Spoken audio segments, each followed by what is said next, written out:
நான் ஐயரோ ஐயங்காரோ எல்லாம் கிடையாது. உங்கள ஒருத்தன் தான் நானும். யாரா இருந்தாலும் குளிச்சு சுத்த பத்தமா இருந்தோம்னா கோயிலுக்குள்ள போய் சாமி கும்பிடலாம், கருவறைக்கும் போய் தொட்டு கும்பிட்டுட்டு வரலாம்.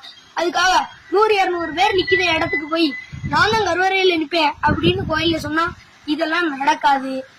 இங்க பகுத்தறிவு பேசுறவங்க எல்லாருமே 100-200 வருஷத்துக்கு முன்னாடி உள்ள காலத்துல இருக்காங்க. இது 2024. இந்த காலகட்டத்துக்கு வாங்க, அந்த காலத்திலேயே இருக்காதீங்க. எல்லாருமே நீ கோயிலுக்குள்ள விட மாட்டுக்காங்களே, நீ சாமியே கும்பிட விட மாட்டுக்காங்களே அப்படின்னு நிறைய உருட்டல் பெருட்டல் எல்லாம் சொல்லிக்கிட்டு இருக்கீங்க. நீங்க புழுகுத அளவுக்கு அளவே கிடையாது. புழுகுதே ரொம்ப புழுகுதீங்களா? கமெண்ட்ல நீங்கெல்லாம் கோயிலுக்குள்ள போக முடியுமா? உங்க அப்பா கோயிலுக்குள்ள கருவறைக்கு போய் சாமி கும்பிட்டுமா, நீ கருவறைக்கு போய் சாமி கும்பிடுவியா அப்படின்னு கமெண்ட்ல எல்லாருமே கேட்காங்க. அதுக்காக உங்க உருட்டல் பொய்ன்னு நிரூபிக்கிறதுக்காக நான் ஒண்ணு செய்ய போறேன்.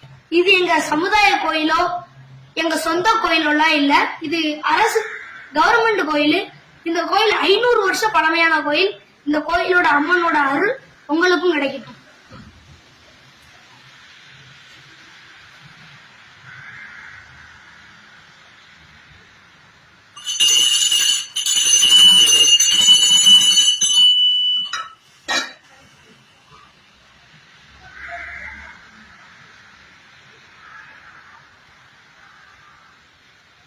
போதுமா உங்களுக்கு?